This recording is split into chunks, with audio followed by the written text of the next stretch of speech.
안녕하세요. 사연 읽어주는 남녀입니다. 오늘도 와주셔서 감사드리며 그럼 오늘의 사연 소개해드리겠습니다. 아들을 의대에 보내기 위한 삐뚤어진 모정으로 발생한 시험지 유출 사건에 사회가 발칵 뒤집어졌습니다. 경찰은 이번 시험지 유출 사태가 처음이 아니라는 점을 확인하고 시험지를 유출하게 만든 어머니를 조사 중에 있습니다. 제가 이상한 건지 이상하게 된 건지 모르겠지만 저는 저런 기사들을 볼 때면 나쁜 엄마네 자식을 왜 저렇게 버릇을 잘못 들이는 거지? 라는 비난의 목소리가 먼저 나오지 않습니다.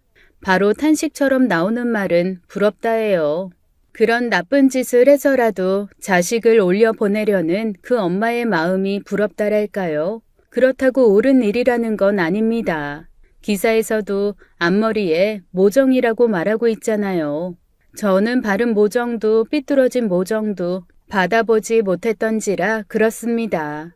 애정, 사랑, 그 중에서도 부모로부터 받는 사랑에는 할당량이라는 게 있대요. 자식이 부모의 사랑을 50 정도로 두고 보는데 부모가 30을 채워줄 수도 있고 넘치게 채워줄 수도 있는 거예요. 여기서 중요한 건 넘치는 건 문제가 안 된다는군요. 반대로 부족할 때 나오는 부작용들이 애정 결핍 같은 게 생긴다고 하더라고요. 부모로부터 못 받은 사랑을 다른 것으로 채우려고 애를 쓰는데 그게 맘같이 안 되는 겁니다. 그래서 지속적으로 오류를 범하는 거죠. 아버지가 없이 자라서 남편이나 남자친구로부터 그 부분을 충족하려 하거나 어머니의 사랑을 제대로 받지 않아서 엄마 같은 여자친구, 아내를 원한다거나 말이에요. 물론 이 같은 것들이 모두에게 해당하는 것은 아닙니다. 부모 모두가 없어도 본인이 본인 자신을 사랑해서 충만해져서 다 채워지기도 하거든요. 결핍의 원인을 다른 곳에서 찾아서 오는 오류. 물론 저에게 해당하는 것은 아닌 줄 알았습니다. 저는 제 자신을 많이 사랑하고 부모의 관심과 사랑 없이 올바르다 생각했어요. 하지만 지금 저 또한 부모가 되어 있는 한가운데 돌이켜보면 저도 보이지 않는 결핍이 내내 존재했던 것 같습니다. 제가 초등학교 6학년, 제 하나뿐인 남동생이 초등학교 2학년, 아마 그 시기쯤부터 부모님 사이가 많이 안 좋았어요. 그전에도 좋진 않았겠지만 제 기억으로 분명해진 것이 그때쯤이었어요. 집에서 때려 부수는 소리가 많이 났죠. 엄마 아빠 고함 소리도 잦았고 남동생과 저는 문 밖에 쪼그리고 앉아 있었어요. 처음에는 둘이 부둥켜 안고 울기도 하고 그랬는데 그게 일상이 되다 보니 부모님 싸우는 소리에 남동생과 말장난도 하고 그랬어요. 엄마가 아빠한테 이 인간아 5번 했다? 저번에는 2번이었거든? 할수록 늘어. 내가 오늘 아침에 깨질만한 거 누나 책상 아래 다 숨겨놔서 오늘 아빠가 던질 수 있는 건 아무것도 없다? 잘했어. 너 저번에 발 닦고 나오다가 유리 박혔잖아. 왜 맨날 잘 깨지는 것만 던지는 걸까? 이해가 안 돼. 밥이라도 먹고 싸우지. 우리 오늘 한 끼도 못 먹었는데. 아 맞다. 오늘 담임선생님이 봉사상이라고 1,000원 주셨는데 우리 마트 뛰어가서 1등한 사람이 과자 더 먹게 할까? 자, 하나, 둘. 부모님이 저와 남동생의 끼니 걱정보다 본인들의 투쟁에 더 힘을 쓰시니 저와 남동생은 살아남으려고 나름의 노력을 했어요. 그래도 의지할 형제이기에 덜했습니다. 어린 남동생이기는 하지만 남동생이 없었다면 전 정말 어땠을까 싶어요. 그런데 그런 날들도 얼마 못 가서 모조리 무너져 버렸습니다. 엄마 아빠가 한 달 내내 둘 다 집에 안 들어오는 거예요. 집에 쌀 한 톨 없고 동생과 저는 학교에 다녀야 하는데 말입니다. 하다 전기도 끊겨버리더라고요. 그래서 남동생과 저는 학교에서 받은 초와 종이컵을 챙겨 집에 오기도 했습니다. 초를 켜고 그 추운 겨울에 서로를 부둥켜 안고는 누나 배에서 꼬르륵 소리가 많이 나나 내 뱃속에서 많이 나나 우리 숫자 세어볼까? 지금 나 소리 났다. 1번. 추운데 배도 고프니까 더 추운 것 같다. 누나가 우유 당번이라서 우유 남으면 챙겨올 수 있는데 오늘은 못 챙겼어. 애들이 그지라고 놀려서. 미안해. 그래도 그냥 가져올걸. 너무 창피해서 어쩔 수가 없었어. 춥고 배도 고프고 하니까 더 서러웠는지 동생 앞에서 막 울었어요. 그때 동생은 절 탓하기보다는 그럼 우유 마시는 꿈으로 꾸면 되겠다. 그럼 좀 괜찮겠지. 울지 마, 누나. 나중에, 진짜 나중에 내가 어른 되면 누나한테 진짜 맛있는 거 사줄게. 자, 약속. 누나도 네가 제일 좋아하는 모카빵 배 터지게 사줄 거야. 그 당시에 저와 남동생은 그게 방치라고 생각 못했어요. 초반에는 부모님 싸우는 소리를 안 듣는 것만으로도 좋았습니다. 학교를 안 가는 주말에만 밥을 못 먹으니 그거 힘든 거 빼곤 다 좋았어요. 어떨 때는 부모님이 아예 안 계셨으면 좋겠다고도 생각했습니다. 그런데 하느님이 그 소원만 제일 먼저 들어주신 건지 2달 만에 엄마가 집에 돌아왔고 제게 그 당시 3만 원을 쥐어주셨어요. 엄마는 제게 단 한 번도 1,000원 이상을 주신 적이 없었습니다. 어쩌면 그 돈을 받았을 때 알았던 것 같아요. 엄마가 떠나겠구나 하고 말이죠. 그리고 아빠도 집에 오셨습니다. 잔뜩 취해 있었어요. 그렇게 오랜만에 우리 가족 모두가 한 집에서 잠이 든 날이었어요. 저는 눈을 감고는 있지만 잠들지 않았습니다. 문 밖에 엄마가 미리 빼놓은 짐가방을 봤거든요. 어리고 잘 모르지만 그 어린 마음에도 엄마가 이 집을 나가야 아빠에게서 벗어나야 될 것 같다는 생각을 했던 것 같아요. 그리고 엄마가 집을 나가기 전에 잠들어 있는 저와 남동생을 한참 바라보았습니다. 곁눈질로 어둠 속에서 달빛에 비친 엄마는 분명 울고 있었어요. 남동생과 나를 한참 어루만지던 엄마는 죽을 때까지 엄마 미워하면서 살아. 엄마도 안 죽으려고 너네 버리는 거야. 너네도 엄마 버려. 미안해. 콧물이 먼저 날 것 같았지만 훌쩍이지 못했습니다.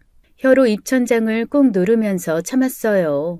그리곤 끼익하고 문이 열리고 닫혔어요. 계단을 살금살금 내려가던 엄마의 양말만 지면에 닿는 소리, 크게 들려오는 아빠의 코 고는 소리, 내 옆에서 쌕쌕대고 잠든 남동생 숨소리. 그날 밤의 모든 소리를 저는 다 기억하고 있습니다. 엄마가 한참 걸어나갔을 때쯤에야 저는 울면서 밖으로 뛰쳐나갔어요. 엄마를 붙잡고 싶었던 건지 아니었는지 모르겠어요. 한참 가고 사라졌을 때 나갔거든요. 그리고는 조용한 동네 어귀에서 한스럽게도 울부짖었습니다. 꼭 마지막으로 엄마를 실컷 불러보겠다는 듯이 수없이 엄마 하며 울었어요. 그렇게 엄마를 보내고 술과 잠에서 깬 아버지는 미친 듯이 엄마를 찾아다녔습니다. 저와 남동생은 끼니도 제대로 못 먹는데 통화 내역을 뽑는 걸 알아보거나 학교에서 돌아온 저와 남동생 앞에서 술을 마시고 담배를 피우며 고문을 하듯 물었습니다. 너네 알고 있었지? 네 엄마 집 나갈 거 다 알고 있었지? 네 엄마가 나가면서 이 돈은 안 주디? 그럴 리 없지. 아이 돈 얼마 줬어? 학교에 다녀오면 늘 그랬습니다. 그래서 남동생은 담배 냄새가 역겹다며 힘들어했어요. 속으로 내내 아버지도 집을 나가버렸으면 좋겠다고 빌었습니다. 저딴 게 아빠라고 있어봐야 담배 피우고 술 마실 돈은 있고 우리 먹을 건 안 사지 그런 생각들만 들었어요. 그러다 절대로 오지 말았으면 했던 방학이 왔고 저는 방학을 위해 엄마가 주었던 3만 원을 안 쓰고 버텼었습니다. 그런데 집에 가는 길에 라면이랑 빵 등 방학 동안 버틸 음식을 사려는데 아무리 뒤져보아도 엄마가 주었던 3만 원이 없는 거예요. 한참을 당황하다가 저는 미친 듯이 울어 제꼈습니다. 그 3만 원이 지금 와선 별거 아닐지 몰라도 그 당시엔 저와 제 남동생의 마지막 생존금이나 마찬가지였어요. 그 돈이 없으면 방학 2달간 쫄쫄 굶어야 한다는 건데 주먹으로 제 머리를 치면서 마구 울었습니다. 그런데 마구 우는 제 눈앞에 예쁜 분홍신을 신은 아주머니가 서시더니 아가, 왜 울어? 넘어졌어? 어디 아파? 엄마 어딨어? 그게요. 제가 돈을 잃어버렸어요. 3만 원이요. 아이쿠, 놀랬나 보구나. 괜찮아. 어릴 때는 잘 잃어버려. 엄마한테 가서 사실대로 말씀드리면 이해해 주실 거야. 그런데 그때 저도 모르게 이 아주머니에게 구걸이라도 해야겠다는 생각이 들었어요. 그 정도로 절실했던 거였죠. 엄마 안 계세요. 돌아가셨어요. 엄마가 마지막으로 남겨준 돈이었는데 그 돈 없으면 저랑 남동생이랑 2달 동안 방학 동안 굶어야 하는데. 제가 말을 하면서도 이런 거짓말까지 하는 제가 너무 싫어서 더욱 크게 울었습니다. 서러웠어요. 그때 고작 초등학교 6학년인데 진짜 서럽구나라는 생각부터 들었습니다. 그러자 그 분홍신을 신은 아주머니께서 주머니에 10,000원은 있다면서 다급하게 주셨어요.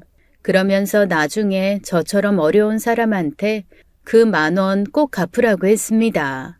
저도 참 영악했던 것이 그 돈을 받아들고 아주머니께서 가시는데 제가 안 보일 만큼 가시고 나서야 입가에 미소가 생기더라고요. 이 돈이면 적어도 한 달은 괜찮겠지 하고요.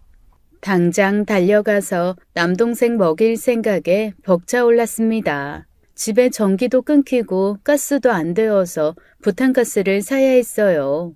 그래서 가스를 사고 라면 몇 개 사고 나니 돈이 별로 안 남았습니다. 그래도 신이 나서 그걸 들고 집에 뛰어들어갔어요. 제가 부스럭대니까 남동생이 막 웃으면서 오더라고요. 오늘 우리 정말 포식하는 날이야. 누나가 10,000원 받아서 라면 사왔다. 최고지?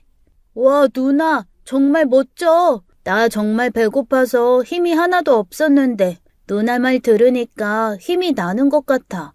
분명 제 기억으로는 라면을 3개 끓여서 남동생이랑 배 터지게 먹었던 것 같은데 세월이 한참 지나서 남동생이 라면 먹을 때마다 이야기하는 거예요. 라면 1개를 끓여서는 엄청 퉁퉁 불려서 먹었다고요. 양을 불려서 먹어야 오래간 먹을 수 있으니 그랬었다고 말이죠. 그리고 저는 형편이 나아지고 지금까지도 라면을 싫어합니다. 냄새만 맡아도 슬프더라고요. 어릴 때 철없을 땐 몰랐다가 나이 들고 예전 기억들이 쌓여가면서 라면은 제게 세상에서 가장 힘들 때 먹는 음식으로 기억되고 있어요. 남동생도 차라리 굶었으면 굶었지 안 먹는다고 하더라고요. 같은 기억을 가지고 있으니 당연한 거겠죠. 그렇게까지 먹었는데도 한 달을 못 버텼어요. 그래서 정말 먹을 게 하나도 없어서 다른 집에 손을 벌려볼까도 했는데 어려도 부끄러움을 알았고 그런 말을 꺼내기가 죽을 만큼 힘들었습니다.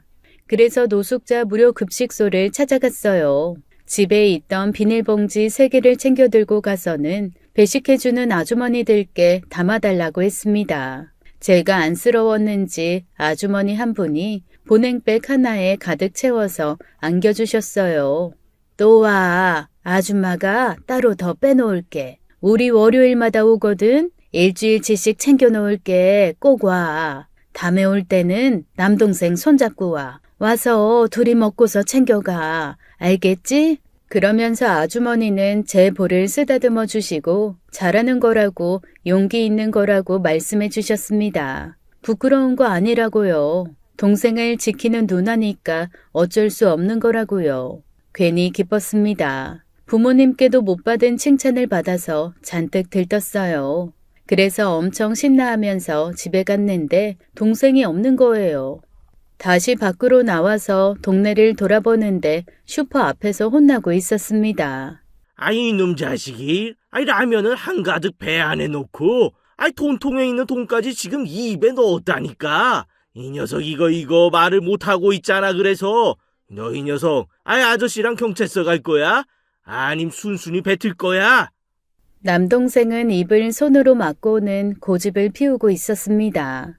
그래서 주인 아저씨께 사과를 드리고는 남동생에게 너 경찰이 꿈이라더니 이런 식으로 경찰서에 먼저 갈 거야? 그럼 너 경찰 못 돼. 도둑놈은 경찰 안 시켜줘. 제 말이 끝나기가 무섭게 남동생은 돈을 바로 웩 뱉어버리곤 주인 아저씨께 사과를 했습니다. 아저씨, 잘못했어요. 너무 배고파서 그랬어요. 누나랑 저랑 오늘도 못 먹으면 3일째 굶는 거예요. 죄송해요. 남동생의 말을 듣고는 주인 아저씨가 놀라셨어요. 저는 그때 그 아저씨의 표정이 아직도 생각나요. 잘못한 건 남동생인데 꼭 그 아저씨가 잘못한 것처럼 어쩔 줄 몰라 하셨거든요. 그런 거면 말을 하지 그랬냐? 이 아저씨 민망해지게. 그런데 너 경찰이 꾸미면 진짜 이거는 잘못된 거야. 알겠어? 이번에는 그냥 넘어갈 테니까 다음에 또 먹을 거 없으면 우리 집으로 와. 먹고 싶은 거 챙겨줄 테니까. 알겠지? 요즘 세상에 굶는 애들이 어딨다고 참. 저도 자존심은 좀 상했는지 미안해서 하시는 아저씨의 말에 아저씨 괜찮아요. 저희 먹을 거 많아요. 앞으로는 계속 많을 거예요. 오늘 용서해 주셔서 감사합니다. 그렇게 동생의 손을 잡고 신이 난 채 집으로 돌아오는 길이었습니다. 그런데 집 앞에 경찰분들이 차를 대놓고 서 계시는 거예요. 저와 남동생은 잔뜩 긴장한 채 다가갔습니다. 슈퍼 아저씨가 괜찮다고 하셔놓고는 신고하셨나 보다 했어요. 그래서 경찰분들께 다가가기 전에 남동생에게 말 조심하라고 일러주었습니다. 혹시라도 잡혀가면 안 된다고 다시 정중히 슈퍼 아저씨께 사과드리겠다고 그렇게 말하라고 말이죠. 그런데 저와 남동생이 키를 꺼내 문을 열려고 하자 경찰분께서 다른 보호자는 안 계시냐 물었어요. 아버지가 돌아가셨는데 어머니 안 계시느냐고 말이죠. 경찰 두 분이 한참을 난처해 하시면서 서 계셨고 저는 그때 제게 연락처를 주셨던 급식 배식 아주머니 연락처를 드렸습니다. 정말 무턱대고 도움을 요청했어요. 아마도 그때 의지할 사람이 아무도 없으니 그랬던 것 같았습니다.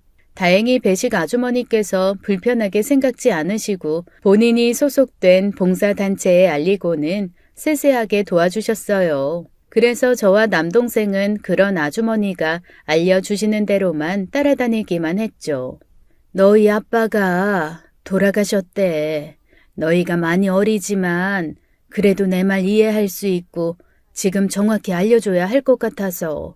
아주머니는 어렵게 말을 이어가셨습니다. 아버지는 술을 먹고 길거리를 배회하다가 사고로 돌아가셨고 사고 가해자가 경찰에 신고를 하면서 경찰분들이 저희 집까지 찾아오신 거였어요. 법적인 문제나 해결해야 할 사항들을 모두 천천히 말씀해 주셨습니다. 하지만 저희가 유일한 보호자인 엄마가 안 계시다 보니 아주머니는 센터 사람들과 함께 저희를 도와주셨죠. 모든 것들이 다 정리가 되고 저와 남동생의 손에 합의금이라는 것이 들렸습니다. 아버지의 목숨값이었던 셈이었죠. 정신이 없고 혼란스러웠지 죽은 아버지에 대한 슬픔은 없었습니다. 그리고 남동생과 저는 아버지의 목숨값에 그나마 살겠구나라는 생각을 했죠. 우리 이제 돈 많아. 먹을 거 걱정 안 해도 되고 전기세도 이 돈으로 내면 전기도 다시 들어올 것 같아. 정말 다행이다. 천만 다행이야. 어차피 처음부터 아버지란 저와 남동생에게 도움이 되지 않는 사람, 있는지 없는지도 몰랐던 사람이기에 더더욱 그랬습니다. 여태 남동생과 제가 둘이 살아왔듯 아버지가 돌아가신다고 한들 달라질 건 없었으니까요. 하지만 제가 남동생과 둘이 살아갈 생각을 이어하던 와중에 배식 아주머니께서 우리를 도와줄 보호센터로 들어가라고 하셨습니다.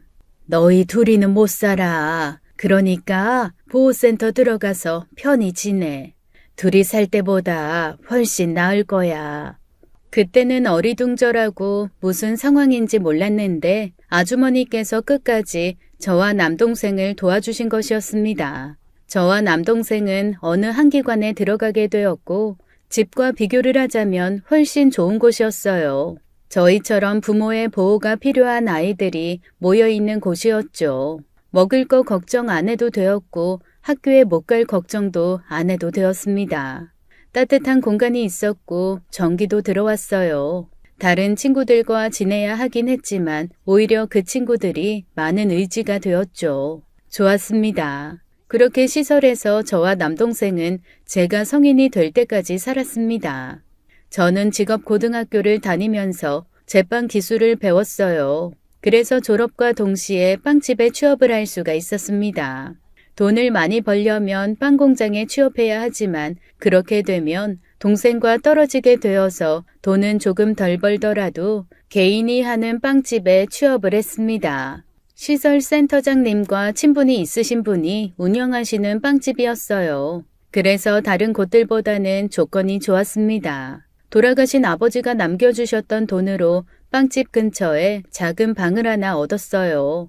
센터를 나와서 남동생과 그곳에서 둘이서 지내게 되었어요. 아직 고등학생이었던 남동생은 학교를 다니면서 경찰 공무원 시험을 준비했습니다. 누구보다 빠르게 합격을 해서 자리를 잡고 싶어 했어요. 이제 누나 내일부터 출근하니까 너무 조급하게 생각 안 해도 돼. 한 달에 120만 원씩 나오면 이 집 월세도 낼 수 있고 우리 둘이 살고도 남아. 알지? 우리 한 달에 10,000원으로도 살았던 사람들이잖아. 120만 원이면 넘치지. 그러니까 너는 네 공부만 해. 빨리 안 돼도 돼. 네가 평생 백수여도 누나는 괜찮아. 우린 괜찮아. 알았어. 그래도 난 내가 하고 싶은 꿈을 빨리 얻으면 좋지. 10년이 넘도록 안 되는 사람들도 정말 많대. 그러니 좀 서두를 필요도 있어. 그렇게 서로가 서로를 의지하면서 지냈고 저는 새 직장에서 자리를 잡았습니다. 빵집 사장님은 너무나 좋으신 분이셨어요. 원래 하시던 본업을 은퇴하시고 어떤 사업을 할까 궁리하던 중에 제빵 기술을 배워서 빵집을 시작하셨고 이제 나이가 있으시니 저를 직원으로 채용하신 것이었습니다. 센터장님과 친분이 있으셔서 제가 어떤 사정이 있는지도 다 아시는 분이셨어요. 그럼에도 선입견 없이 정말 딸처럼 절 아끼고 챙겨주셨습니다. 거의 가족 같은 느낌이었어요. 그래서 빵집에 남동생도 스스럼 없이 자주 들렸고 사장님 덕분에 남동생이 좋아하는 빵도 늘 챙겨다 줄 수 있었습니다. 어떤 날은 가족분들 식사 자리에 저와 남동생을 초대해 주셔서 같이 식사도 자주 하고 그랬어요. 그러다 보니 지금의 남편과도 만나게 된 것이고요. 남편은 빵집 사장님의 아들이었습니다. 저보다 2살이 많아서 제가 빵집에서 일을 할 때 남편은 대학을 다니고 있었어요. 대학을 가고 싶다는 열망은 없었지만 궁금해서 제가 질문을 자주 했었죠. 오빠, 대학생들은 진짜 그래요? 드라마 같은 데 보면 있잖아요. 막 손에 책 끼고 다니고. 학교도 엄청 커가지고 수업 늦으면 뛰어가고 미팅 같은 것도 하고. 교수님이 엄청 넓은 데서 강의해주고 그런 거요. 책은 무거워서 잘 안 들고 다닐 뿐더러 난 잘 안 사. 그 책 안에서 몇 장 배우지도 않거든. 낭비지 낭비. 그리고 대학 강의실 다 달라. 큰 데는 크고 작은 데는 우리 빵집만한 데도 있어. 내가 그렇게 좋은 대학을 다니는 게 아니라서 잘 모르는 걸 수도 있고 대학 별거냐. 나도 너처럼 빨리 고등학교 졸업해서 일이나 하고 싶었는데 내가 하고 싶은 일은 대학 졸업장이 필요하대서 어쩔 수 없이 다니는 거야. 그렇게 해서 서로 대화하는 일이 잦았고 남편은 빵집 사장님이자 시어머니처럼 친절하지만 절 동정하진 않아서 좋았습니다. 그렇게 아는 오빠 동생 사이로 6년을 알고 지냈어요. 각자 중간중간 연애도 했을 거고 남편은 군대도 다녀오고 취업을 하기도 하고 그랬습니다. 그렇게 시간이 흐르다가 서로가 익숙해지고 서로만한 사람이 없다는 걸 알게 되고부터 누가 먼저랄 것 없이 자연스럽게 만나고 있었습니다. 시어머니도 저희 사이를 알고 계셨고 훨씬 전부터 둘이 인연이 되길 바라기도 하셨었어요. 그리고 그 사이 동생도 경찰 공무원 시험에 당당히 합격을 했어요. 정말 그때만큼 기쁜 순간이 없었습니다. 합격한 동생은 확인하자마자 제게 달려와서는 막 소리를 쳤어요. 그때 제가 빵을 만들고 있었고 빵집 안에 달려들어온 남동생이 누나, 나 됐어. 나 이제 경찰 된 거야. 앞으로 누나 호강시켜줄 일만 남았어. 제게 막 달려와서 안기는데 막 눈물이 났습니다. 빵집 안에 있던 손님들과 시어머니도 잘했다고 수고했다고 남동생 등을 토닥여 주었고 저를 안아주셨어요. 이거는 네 동생이 해낸 것도 있지만 너도 같이 해낸 거야. 고생했다. 너무 고생했어. 엄마가 집을 나간 순간 외에는 한 번도 눈물 보일 새 없었던 저는 그때 이후로 처음으로 펑펑 울었습니다. 그때와는 다른 의미의 눈물이었어요. 남동생이 장하고 그동안 남동생과 제가 살아온 날들이 마구 스쳐 지나갔기에 홀가분하면서도 서글픔의 눈물이었습니다. 그리고 경찰이 되고서야 남동생은 제게 진심을 말했어요. 왜 그리도 미친 듯이 경찰이 되려고 노력했는지 말이에요. 엄마 찾아야지, 누나. 믿기는 해도 우리 엄마잖아. 난 솔직히 엄마랑 같이 산 기억이 거의 없어서 얼굴도 기억 잘 안 나. 그래도 찾아서 같이 살아야지. 우리 가족이고 엄마잖아. 무슨 소리야? 우리 버리고 가던 날 너한테 말은 못했지만 나 알고 있었어. 엄마가 집 나갈 거. 엄마가 내놓은 짐가방도 알았고 내가 맘만 먹으면 붙잡아 둘 수 있었어. 그런데 그렇게 하지 않은 건 엄마가 탈출하고 싶어하는 것 같아서야. 그리고 엄마가 마지막에 그랬어. 엄마가 우리 버린 거라고. 그러니까 우리도 엄마 버리라고. 평생 미워하면서만 살라고. 찾지 말라고. 뭐 좋다고 찾아?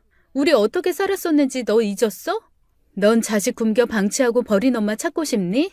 난 커갈수록 더더욱 이해가 안 가. 어떻게 그 어린 자식들한테 그렇게밖에 못했는지. 분명 다른 선택이 있었을 텐데 왜 그렇게까지밖에 못했는지. 너 센터에서 다 봤잖아. 우리랑 피 한 방울 안 섞인 그분들도 우릴 그렇게 보호하는데 낳아준 엄마라는 사람이 어쩜 그렇게 방치를 할 수 있는 건지 이해 못하고 이해할 필요도 없는 사람이야. 그냥 모른 척 살아. 그것 때문에 경찰이 되었다니 난 할 말이 없다. 너 누나 말 안 듣고 계속 그러면 난 너도 안 보는 수가 있어. 엄마에 대한 미움 때문에 남동생에게는 그렇게 모질게 말했지만 어쩌면 제 가슴 깊은 곳에서 계속 엄마가 보고 싶었던 것 같았어요. 남편과 결혼을 하고 시댁에 들어가서 살게 되었는데 시어머니께서 남동생도 같이 들어와서 살라고 말씀하셨습니다. 우리가 모르는 사이도 아니고 좀만 더 지나면 우리가 안 지도 10년이 넘잖니. 네 동생 유별난 애도 아니고 워낙에 착하고 성실한 애고 또 집안에 경찰 한 사람 있으면 우리가 얼마나 든든하고 좋아. 너만 좋다면 들어와서 같이 살자. 집이 좁은 것도 아니고 방도 하나 남으니까 네 동생이 혼자 쓰기에도 충분하고, 응? 어떻게 너네 둘이 떨어져서 사니? 이 세상에 너희 둘뿐인데. 감사하지만 면목이 없어서 계속 거절을 했습니다. 하지만 결국엔 남편도 그렇게 하자고 부추겨서 결혼 후에 남동생과 시댁에서 살게 되었어요. 사실 시어머니의 그런 제안이 너무 좋았어요. 제가 먼저 그렇게 하고 싶다 할 입장이 아니었는데 꼭 제 맘을 알기라도 하는 듯이 먼저 이야기를 해주셔서 기뻤습니다. 그렇게 남편과 결혼을 하고 남동생이 자리를 잡고 2년쯤 지나서 제게 아이가 생겼습니다. 처음에는 몰랐어요. 저보다는 시어머니께서 먼저 눈치를 채셨죠. 그날도 여느 때와 다름없이 숙성시켜둔 빵 반죽을 확인하고 있었는데 그날따라 매일 맡아도 좋던 빵 냄새가 심하게 역겨웠어요. 체한 건가 속이 안 좋은 건가 하고 소화제를 여러 개 먹고 그래도 나아지지 않았죠. 그래도 시어머니 앞에선 내색 안 하고 잘 참고 있었는데 시어머니께서 제가 빵을 좋아하니까 같이 먹자고 막 나온 빵을 주시는데 그때 우욱하고 올라왔습니다. 그 자리에서 계속 마셨던 소화제를 다 뱉어버렸어요. 시어머니께서는 놀라면서 제 입을 닦아주시다가 혹시 아이 가진 것 아니냐 물으셨어요. 혹시 아니니? 안 그래도 내가 엊그제 요상한 꿈을 꿨거든. 어떤 모르는 아줌마가 나한테 꽃 화분을 주는 거야. 아무 말 없이 건네주길래 우선 받아들긴 했는데 그러고선 꿈에서 깨버렸거든. 그게 태몽이 아닌가 싶은데 나랑 같이 병원에 좀 가볼까? 검진 안 한 지도 좀 되었고. 그리고 진짜라면 아가 너 이렇게 일하면 안 되거든. 빨리 사람도 구해야 하고 힘들어. 얼른 병원 가자. 그렇게 해서 산부인과에서 임신 사실을 알게 되었고 저는 괜찮다는데도 일이 너무 힘들 거라면서 시어머니께서는 빵집에 새로 사람을 구하셨습니다. 그래서 저는 새벽에 출근해서 빵 만드는 일이 아닌 일어나는 대로 빵집에 와서 시어머니와 교대해드리면서 매장을 봤어요. 아이 덕에 본의 아니게 제 본업에서 처음으로 손을 떼게 되었습니다. 그리고 아이 소식에 남편이 정말 뛸 듯이 기뻐했어요. 자기는 아이 별로 안 좋아한다고 제게 입버릇처럼 말했던 사람인데 알고 보니 내심 바라던 것이었어요. 그 또한 절 생각해서 괜히 했던 말들이었던 거였죠. 아이 소식에 남동생도 정말 기뻐했습니다. 와, 그럼 나 이제 삼촌 되는 거네? 너무 좋은데? 내 여자친구가 그러는데 아이 가지고 낳고 할 때 옆에 친엄마가 있어야 의지가 많이 된다고 하더라. 여자친구 언니가 얼마 전에 출산을 했거든. 나도 같이 갔었는데 그랬어. 그래 보이더라고. 누나도 아이 가지고 낳고 할 때 전부 엄마가 옆에 있으면 얼마나 좋아. 엄만 대체 어디 간 걸까? 마지막 주소지가 우리 동네던데. 확인된 주소가 폐건물이라 아무도 안 살아. 전입신고를 안 한 건지 뭔지 내가 최대한 빨리 찾아볼게. 알겠지? 뭘 찾아? 그리고 찾는다고 해서 엄마가 아이고 내 딸 하겠어? 너도 그렇지만 나도 엄마 못 만난 지 한참이야. 이제는 정말로 얼굴도 기억 안 나. 사진을 한 번씩 보면서도 엄마가 이렇게 생겼었나 싶고 가물가물해. 그러니까 그만해. 남동생과 이야기를 하던 중에 저도 모르게 언성이 높아졌고 그 이야기를 남편과 시어머니도 듣게 되었습니다. 두 사람은 저와 남동생이 엄마를 찾고 있다는 걸 모르고 있었어요. 물론 남동생 혼자 찾고 있기도 하고 저는 못 찾아낼 거라 생각했기에 굳이 말을 하지도 않았습니다. 남편은 소리치는 제게 와서는 그래도 엄마는 찾아야 하는 거라면서 남동생과 똑같은 말로 절 설득했습니다. 미워도 싫어도 찾을 수 있으면 찾아야지. 찾아서 이야기라도 들어봐 여보. 당신 가끔 그리워하는 거 내가 다 알아. 얼마 전에도 장모님 사진 오래 쳐다보고 앉아 있었잖아. 당신이 민망해할까봐 모른 척하기는 했는데 당신도 사실은 그리워하고 있잖아. 평생 그리워만 할 거야. 막상 만나 뵈면 당신 생각도 바뀔 거야. 힘들어서 떠나신 거잖아. 당신이랑 처남이 미워서 떠나신 건 아니니까. 그래 아가. 꼭 찾아서 우리 다 같이 모여 살자. 응? 널 낳아주신 분이면 분명 좋은 분이실 거야. 난 그렇게 믿어. 제발 건강하게 살아만 계시길 내가 늘 기도한단다. 뵙게 되면 내가 꼭 드릴 말씀도 있고 말이야. 이렇게 예쁜 딸 우리한테 보내주셔서 너무 감사하다고. 그 말은 꼭 내 죽기 전에 해드려야 내 속이 편할 것도 같아. 그래서 저는 아무 말도 할 수가 없었습니다.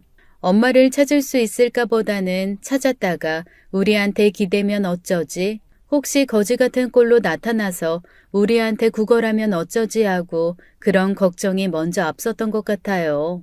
그렇게 한없이 걱정을 안고 지내다 아이를 출산했고 그때까지도 엄마는 없었습니다. 남동생 말대로 아이를 낳으니 정말 엄마가 보고 싶더군요. 곁에서 남편과 시어머니께서 출산한 저를 잘 돌봐주셨지만 그것과 그것은 정말 다른 듯 했습니다. 산부인과 안에서 돌아다니면서 친정엄마와 함께 이야기를 나누는 산모들을 많이 보게 되었어요. 태어날 때 어땠더라, 손주가 널 빼닮았다 등 서로의 경험을 공유하고 즐거워 보였어요. 그 가운데 저는 소외감이라는 걸 그때 처음 느끼게 되었습니다. 제 주변의 남편도 시어머니도 남동생도 남동생 여자친구까지 가득한데 이런 상태에도 쓸쓸함이 생기는구나 싶었죠. 그게 부모님의 부재였던 겁니다. 남들은 다 있는 것 같은데 나만 없는, 돈으로도 살 수 없는 것. 산후조리를 마치고 집으로 돌아와서도 시어머니와 남편이 절 많이 챙겨주셨어요. 살면서 내가 이런 호강을 언제 받아볼 수 있을까라고 느낄 만큼 말이죠. 특히나 시어머니께서 제 마음을 눈치채신 듯 말씀하셨습니다.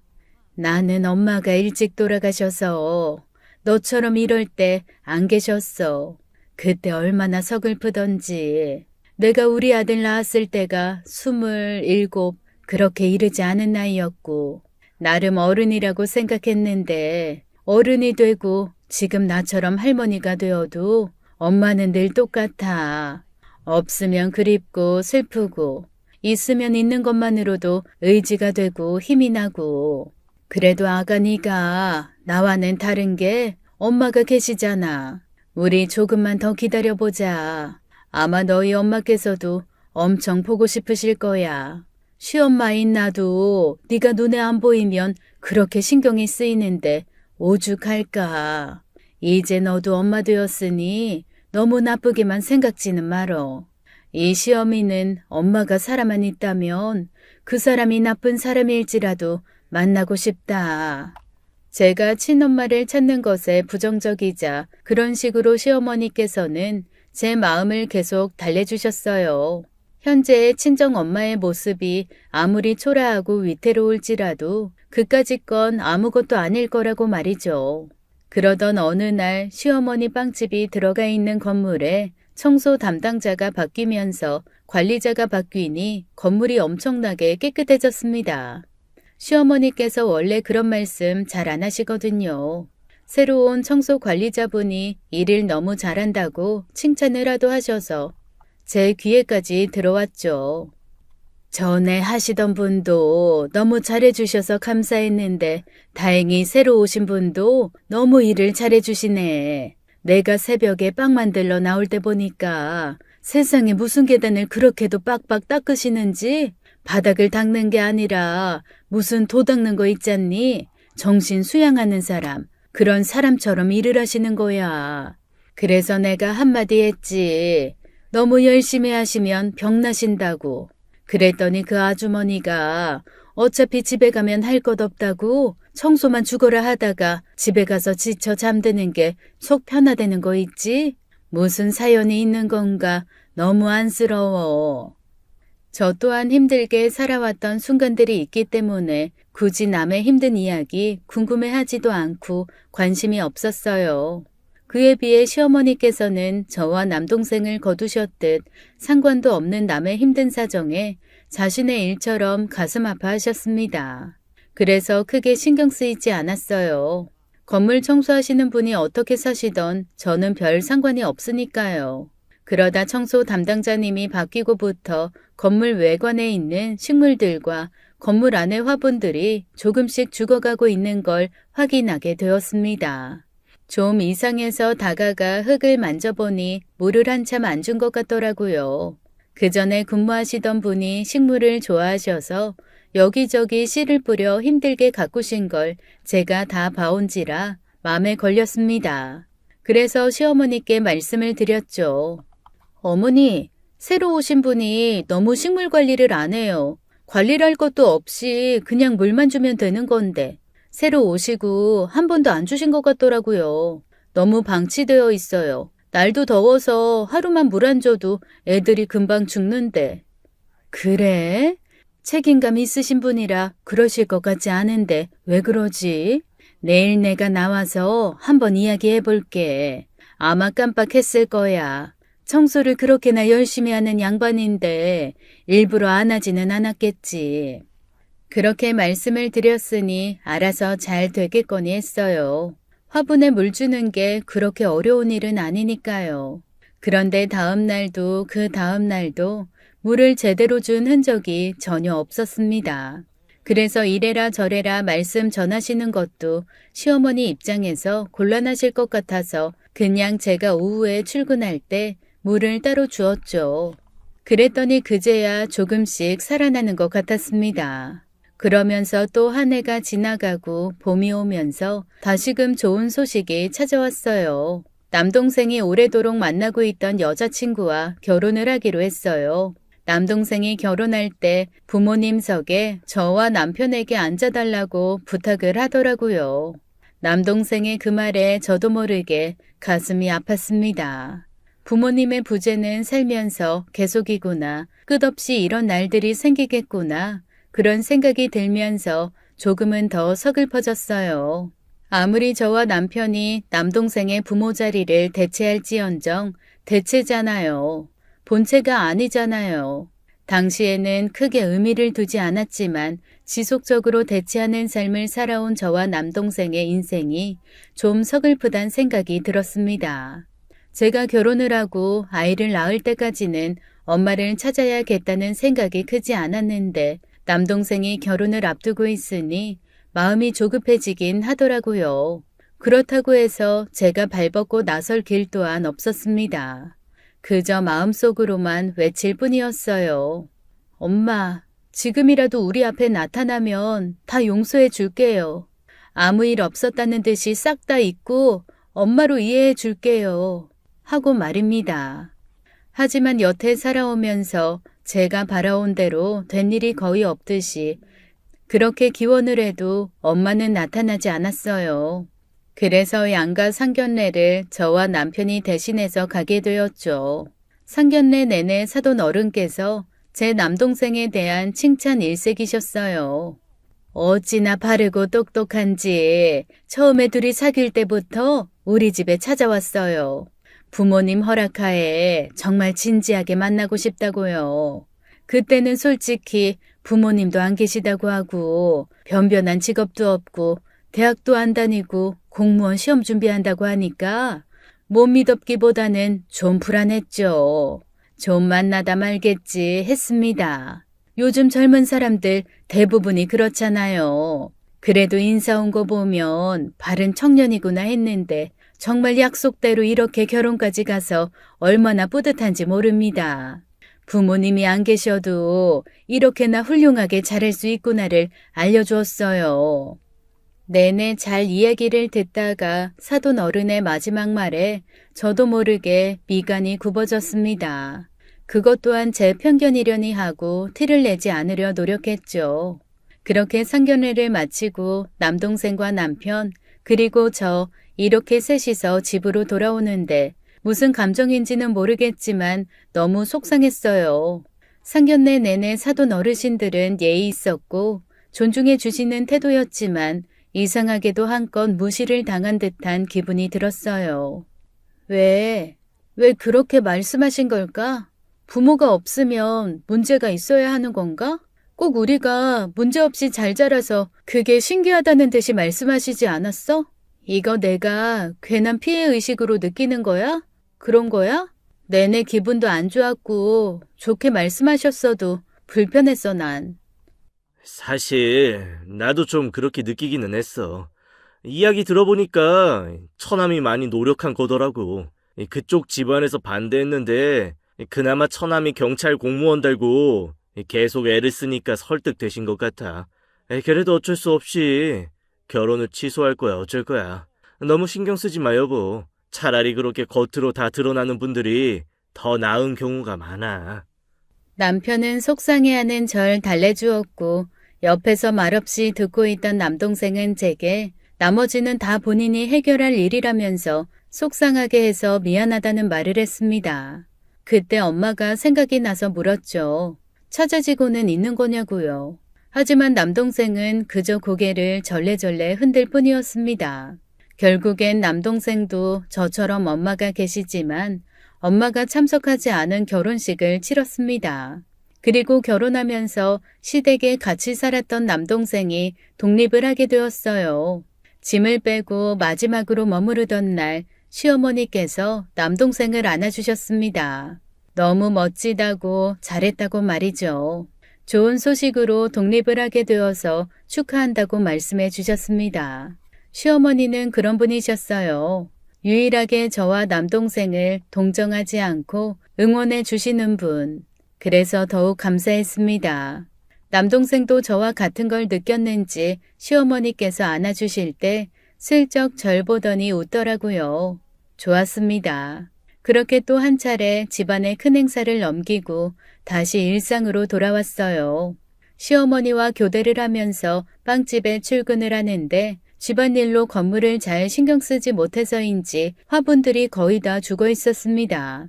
별것 아닌데 너무 화가 치밀더라고요.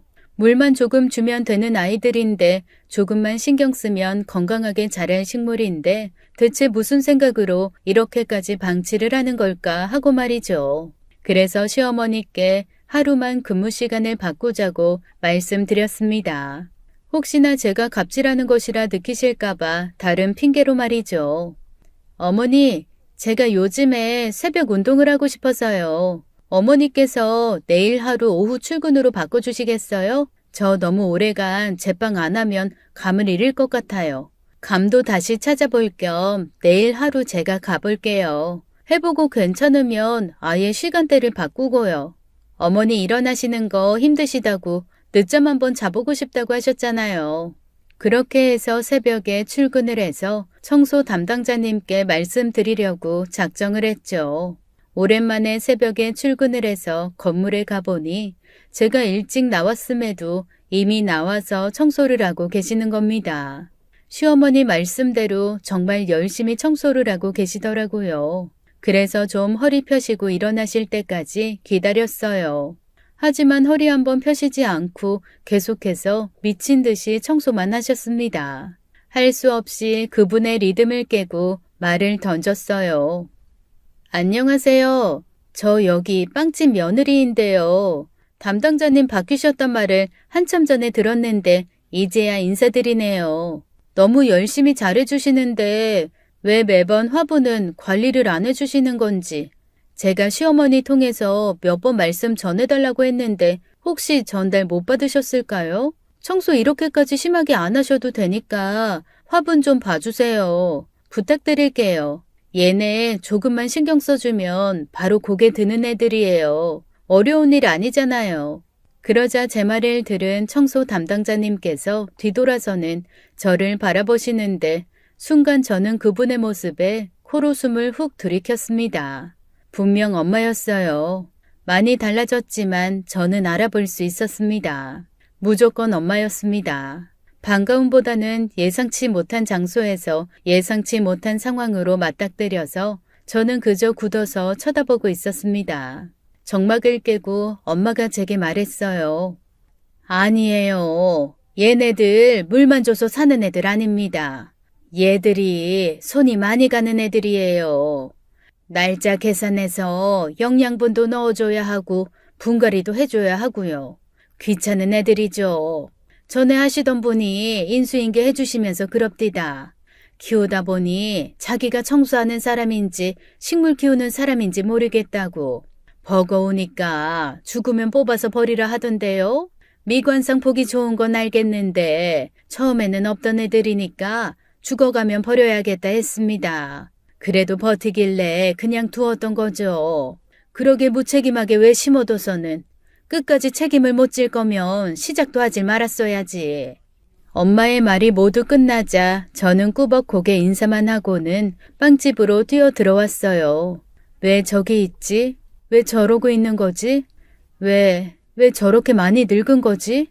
저는 많이 변한 엄마의 모습을 보고도 단번에 알아봤지만 엄마는 아직 다 자라지 않은 초등학교 6학년이던 제 모습만 기억해서인지 전혀 알아보지 못하는 눈치였습니다. 분명히 알아보지 못했어요. 청소가 끝날 즈음에 매장으로 오셔서는 제게 훈계하듯이 말하기도 했으니까요. 나는 청소만 해주는 사람이에요. 조금씩 괜히 일 더 만들어주지 마세요. 난 내가 맡은 일만 열심히 일할 사람입니다. 귀찮게 하지 마세요. 건물주인 며느님인 건 내 알겠고 괜한 텃세 부리지 마쇼. 분명 내 엄마가 맞지만 제가 기억하고 있는 모습은 그 어디에도 없었어요. 사람이 많이 낡아진 느낌이었고 거친 느낌이 들었습니다. 뭐가 엄마를 저리 만들었을까 궁금하고 약간은 피하고도 싶은 마음이었습니다. 한마디로 거부감이 들 정도였어요. 다른 사람들은 잃어버린 가족을 만나면 부둥켜 안고 울고 하던데 그런 것들 또한 쌓인 정이 있어야 가능하다는 걸 느꼈습니다. 그래서 엄마를 처음 알아봤을 때 제가 느낀 감정은 그저 놀라움, 당혹스러움, 답을 모르겠는 답답함 그런 것들 뿐이었어요. 바로 동생에게 엄마를 찾았다고도 말하지 못했습니다. 이제 막 신혼살이를 시작한 남동생 또한 저 못지않게 엄마에 대한 기억이 없는데 굳이 엄마의 존재를 지금 밝혀서 우리가 뭘 어떻게 할 수 있을까 그런 의문이 들었어요. 조금만 더 지켜보자는 생각에 시어머니께 시간대를 아예 바꿔달라 말씀드렸습니다. 아, 그 청소하시는 분은 배웠어? 성격이 아주 괄괄하신 분이야. 별 말씀은 없으셨지? 삶이 힘드셨던 것 같아. 꼭 고슴도치 같달까. 아침 일찍 나오시면 식사도 제대로 못 하시니까 전에 일하시던 분께 드리듯이 빵이랑 우유 드렸는데 청소 끝나실 때쯤 가보니까 내가 드린 걸 그대로 계단 위에 올려두셨더라고. 받는 게 불편하신 분 같아서 그 다음부터는 안 드렸어. 혹시 일하시다가 당 떨어지시면 바로 매장으로 오시라고 쪽지만 남겨뒀지. 말씀은 그렇게 날카롭게 하셔도 따뜻하신 분 같더라. 저번에 눈이 많이 왔는데 내가 한번 미끄러질 뻔했거든. 원래 청소하시는 분이 그런 것까지는 안 하시는데 박스를 잔뜩 깔아두셨대. 얼마나 착하신 분이셔. 청소만 하고 가셔도 되는데. 눈 오던 그 기간에 매일매일 뽀송한 박스로 바뀌어 있더라. 그러니까 좀 마음에 걸려도 인사 잘 드리고 계속 챙겨드려. 알겠지? 알고 나니 보인다고 그간 시어머니께서 엄마에 대해 말씀하실 때 그저 그렇구나 하고 흘려들었던 것들이 하나둘 생각이 나더라고요. 그래서 전 오랫동안 고민을 하다가 평소와 같이 출근을 하는 날에 새벽 4시로 앞당겨 갔습니다. 엄마보다 먼저 와 있으려고요. 그런데 저보다 먼저 와 계시더라고요. 죽은 화분 잎사귀를 만지고 계셨습니다. 식물들도 사람 말 다 알아듣는데요. 관심 안 가져주면 아무리 물을 잘 줘도 죽어버리기도 한댔어요. 그런데요, 그렇게 죽은 것 같이 보여도 늦은 거 아니에요. 다시 물 주고 신경 써주고 그러면 다시 살아나요. 미워진 잎도 다시 예뻐지고 꽃잎도 이쁜 색이 나요. 근데 또 방치하면 다시 죽어요. 엄마는 뒷모습을 보며 말하는 절 쳐다보았고 고개를 돌리고서야 저는 다시 말했습니다. 엄마, 나예요. 나 못 알아보겠어요? 나 결혼해서 여기 며느리 됐고 얼마 전엔 동생도 결혼해서 독립했어요. 어디서 뭘 하다 이제 왔어요. 온 건 맞는 거예요? 방금 전까지 눈썹을 축혀 올리면서 신경질적으로 제 말을 듣고 있던 엄마는 저의 엄마 소리에 한껏 올라간 눈썹이 스르르 내려왔습니다. 그리고는 도망치려는 듯이 신발을 갈아 신기 시작했어요.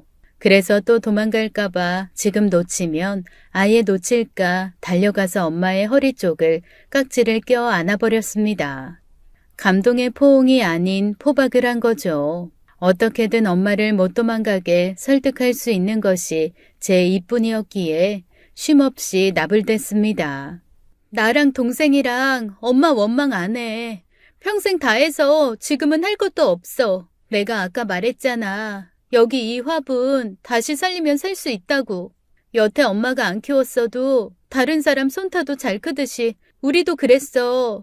여태 우리 둘이 아니면 다른 사람들 도움받아서 컸어.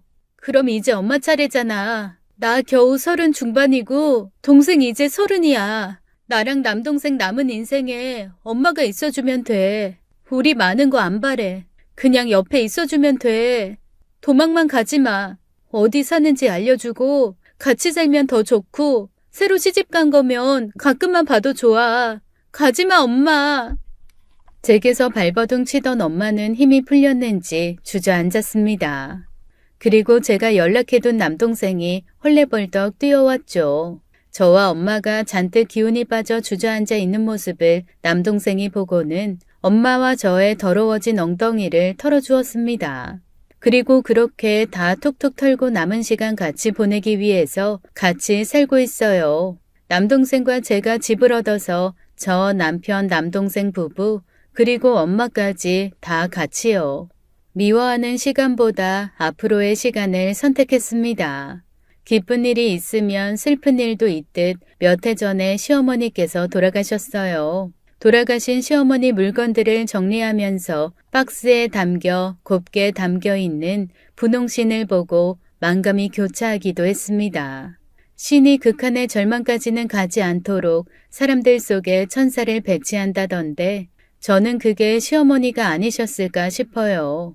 그리고 벌써 나이 50이 가까워지는 저는 엄마의 모정의 할당량을 채우기 위해서 오늘도 엄마 앞에서 어리광을 부립니다. 오늘의 사연 어떻게 들으셨나요? 분홍신의 주인공, 어릴 적 손에 10,000원을 쥐어주었던 그분이 바로 시어머님이셨네요. 사연자님 인생에 가장 큰 영향을 미친 인물이 시어머니가 아닐까 싶습니다. 그리고 비록 어릴 적 두 남매를 버리고 떠난 어머니지만 지금은 남은 날을 가족들과 함께하고 계시다니 가족 모두에게 잘된 일인 것 같습니다. 가족들이 함께 모여 살면서 그 후 어떻게 지내고 계신지 정말 궁금하네요. 잘 지내고 계신 거겠죠? 사연자님 가슴에 상처로 남았을 뻔한 어머니를 모시게 된 것도 시어머님이 사연자님께 끼친 선한 영향력 때문인 것 같습니다. 너무 고마우신 시어머니 하늘나라에서 평안하시길 바랄게요. 오늘도 끝까지 함께해 주신 여러분 감사드리며 저희는 다음 사연으로 돌아오겠습니다. 감사합니다.